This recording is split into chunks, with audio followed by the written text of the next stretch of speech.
আমার মা, আমার বোন, আমাদের এই দেশের 90% মুসলিমা নারীরা যারা এই প্রতিনিধি করেন তাদের প্রতিনিধি কোথায়? তাহলে আপনি তো প্রথমেই একটা অন্যায় কমিশন গঠন করেছেন যেখানে আমার কোনো প্রতিনিধিত্বই নাই। তাহলে এই কমিশন আমাদের কাছে গ্রহণযোগ্য হয় কেমন করে? এটা 1 নম্বর পয়েন্ট।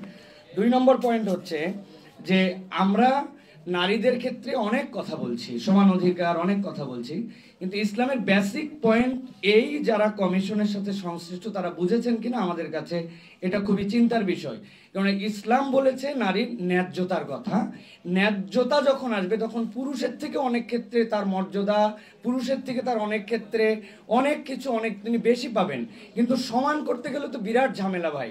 আমার স্ত্রী লেবার ওয়ার্ডে থাকে সরকারি হাসপাতালে তার প্রসূতির সময়, তাহলে একজন পুরুষ যদি বলে যে আমার ডায়রিয়া হয়েছে, আমি মহিলার পাশাপাশি চাই, এর মধ্যে কোনো বের দিয়ে রাখা যাবে না, আমরা এক ফ্ল্যাট করে দিতে হবে, আমি তো এটা মেনে নিতে পারবো না। এখন যারা এই কমিশনের সংস্কারের নাম দিয়েছেন তারা মেনে নিতে পারবেন কিনা এটা আমাদের জিজ্ঞাসার বিষয়, যেহেতু তারা সমান সমান অনেকবার শুধু এই শব্দটি ব্যবহার করছেন। তৃতীয় যে কথাটি আমি আপনাদের কাছে বলতে চাই যে এই পয়েন্টের আলোকে 3টা জিনিস আছে। একটা হচ্ছে নারীদের প্রধান শক্তি হচ্ছে মাতৃত্ব। এই মাতৃত্বের বিষয়ে এখন সময় সংক্ষেপ, রবীন্দ্রনাথ ঠাকুর পর্যন্ত এই মাতৃত্বকেই নারীর মূল কথা বলেছেন। যারা রবীন্দ্র পূজারী আছেন অথবা রবীন্দ্র ভক্ত আছেন তারা রবীন্দ্রনাথের এই কথা শুনলে রবীন্দ্রনাথকেও বলবেন তিনি একজন বৈষম্যপরায়ণ মানুষ, কিন্তু ওইটা বলেন না। কিন্তু যখনই ইসলামপন্থীরা এই কথা বলে তখন তারা এর মধ্যে দোষ খুঁজে পান। এটা 1 নম্বর কনসার্নের জায়গা। 2 নম্বর, যৌনকর্মীদের শ্রমিকের স্বীকৃতি নয় বরং তাদের পুনর্বাসন চাই আমরা।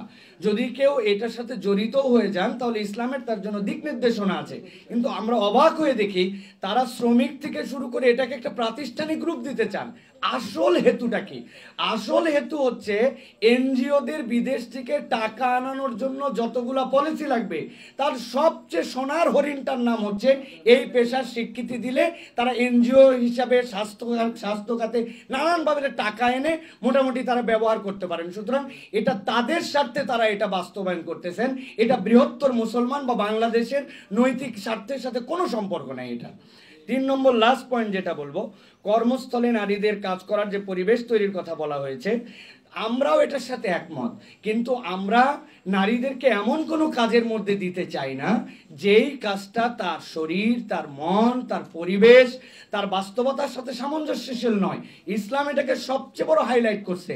আমি লাস্ট একটা কথা বলে শেষ করব, আমরা অনেক সময় এই পয়েন্টটা আমরা হারাই যাই। দেখেন, আমরা জানি যে ইসলাম আসার আগে রাসূলুল্লাহ সাল্লাল্লাহু আলাইহি ওয়াসাল্লামের সময় নারীদের কি পরিমাণ অসম্মান ছিল। খুব ইন্টারেস্টিং পয়েন্ট এবং এটা মাথার মধ্যে গেঁথে নেওয়ার মতো পয়েন্ট। সেটা হচ্ছে যারা ইসলামকে বিলিভ করে না, ইসলাম ধর্মের আলোকে আমরা বিশ্বাস করি পরকালে তাদের মুক্তির পথ নাই, কিন্তু যেই মানুষের মুক্তির পথ নাই তথা ইসলাম গ্রহণ করে নাই, আল্লাহ বলছেন ওই মানুষগুলোকেও তাদের শাস্তির জায়গায় নিক্ষেপের আগে একবার শেষ দাঁড় করানো হবে, তারপরে জিজ্ঞাসা করা হবে ওয়াইযাল মাউউদাতু সুইলাত বিআইয়ি যামবিন কুতিলাত, তোমরা এই যে শিশু ছোট নারীদেরকে হত্যা করেছিলে তোমরা তোমাদের হেলে যাওয়ার আগে আরো একবার তোমরা এটার উত্তর দিয়ে যাও। তো ইসলাম এই পর্যন্ত নারীদের যে সৌন্দর্য বিকাশ এবং তার যে মর্যাদা দিয়েছে কিয়ামত পর্যন্ত কারো দ্বারা এটা দেওয়া সম্ভব নয়। আমাদের জিজ্ঞাসা, আপনারা কি এটা বুঝে এই কমিশনের প্রস্তাব দিয়েছেন না না বুঝে? শেষ করব যেই কথা বলে, আমার বোন, আমার স্ত্রী, আমার মায়েরা তারা শরিয়া পছন্দ করে। আপনারা বলছেন ঐচ্ছিকভাবে বিভিন্ন ধরনের বিধিবিধান গ্রহণ করার সুযোগ থাকবে।